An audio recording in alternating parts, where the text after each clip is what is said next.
So the exodus begins. After less than 3 months in power, Sir Keir Starmer has lost one of his most promising rising female stars, Rosie Duffield, Labour MP for Canterbury. Now, Rosie first really came to prominence when she stuck up for women's rights by simply agreeing to the notion that only women have a cervix, which is obviously true because a cervix is the neck of a womb, and unless I've missed something, men don't have wombs.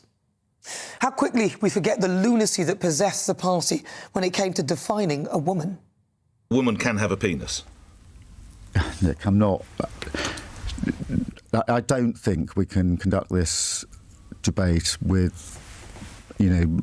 Sorry, have I offended you in some way? No, it's just... A woman can have a penis. I don't think that discussing this issue in this way helps anyone in the long run. It's laughable.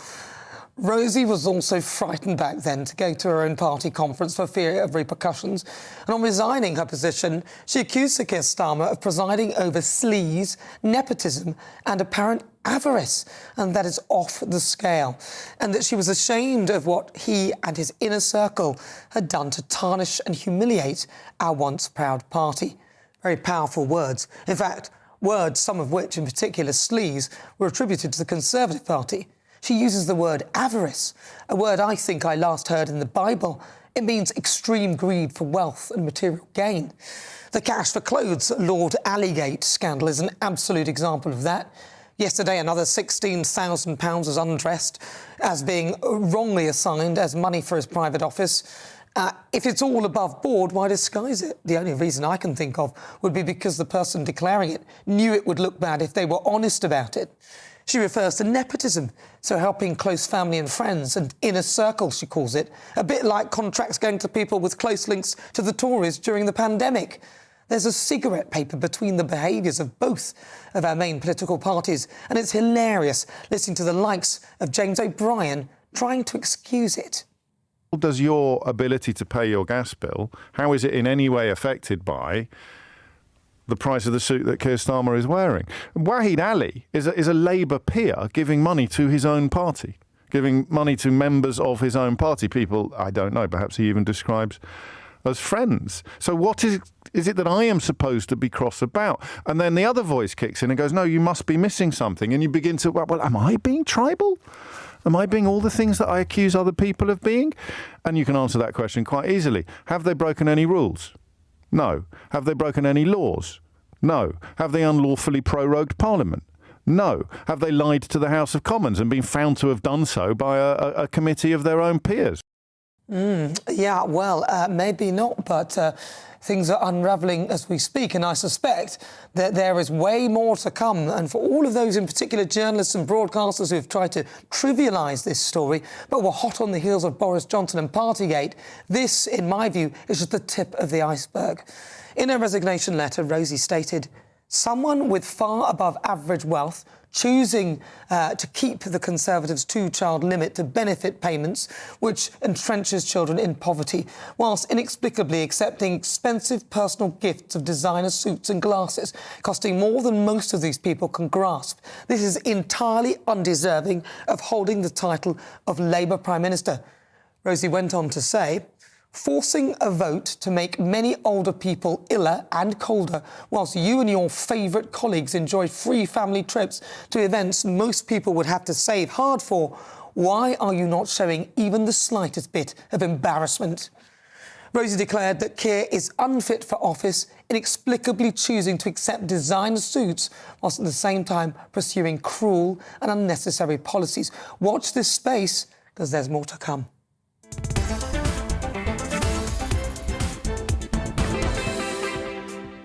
Before we get stuck into the debates, here is what else is coming up today. For the Great British Debate this hour, I'm asking, was Rosie Duffield right to quit Labour? The MP for Canterbury quit her party yesterday, saying the sleaze, nepotism and apparent avarice are all off the scale, and called the ongoing donations row cruel and unnecessary. And also for the second Great British Debate this hour, I'm asking, was Rosie Duffield right to quit Labour? Then at 3:40, we'll be crossing live to the United States and get the latest from around the world from Paul Duddridge in World View. you. All of that on the way, plus at 5, I have a fabulous guest coming in, Andrew Eborn, the interview. You will not want to miss that. That's coming up in the next hour. As ever, send me your thoughts, post your comments, gbnews.com/your say.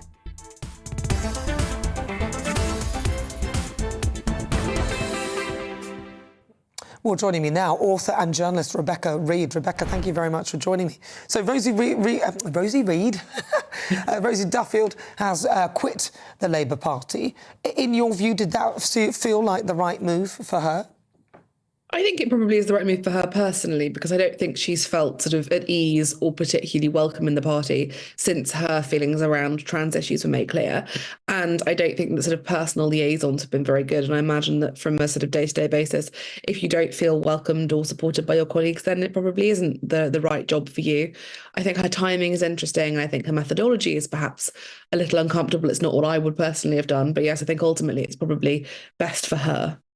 Surely you would support the things that she was supporting in terms of women's rights. I mean, my personal opinion on trans rights is not relevant because I'm not an MP. I think her difficulty is that she believes things about trans people, about trans people, which are very common in the UK, though not majority necessarily, but not common in the Labour Party. And it's a really thorny issue. You know, it is a complicated one. It does really divide people. And I think she's out of step with other people she's working with. And I think it seems like she's been made to feel quite uncomfortable at work, which nobody should be made to feel.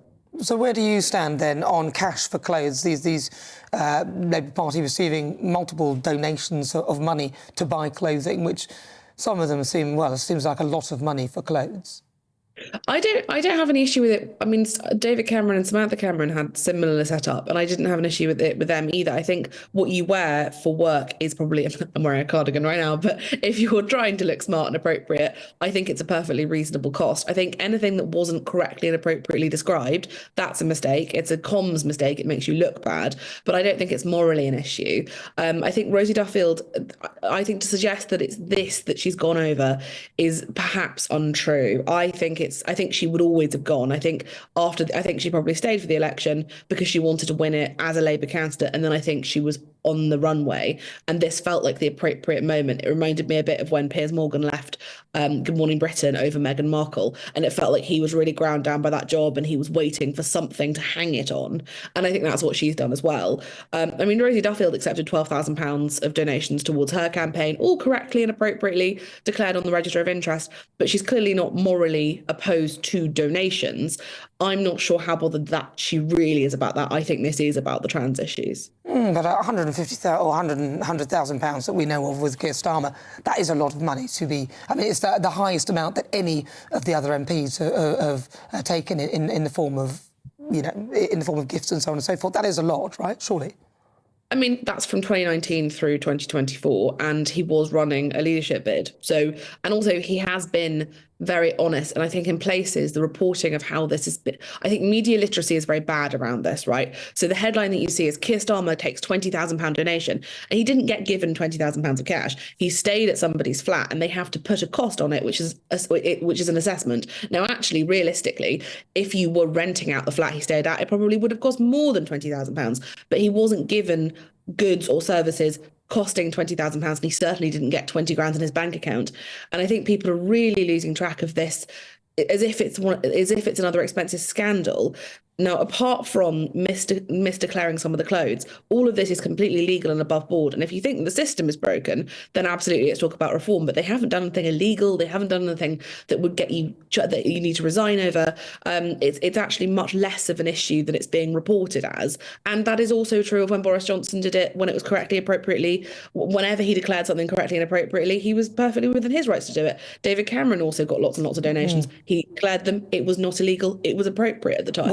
Well, I was just going to say, well, the last donation, £16,000 worth, I mean, that was in 2023 and 2024, the 10,000 and 6,000 respectively. That was quite a bit. I say that's a lot for clothes in that short space of time.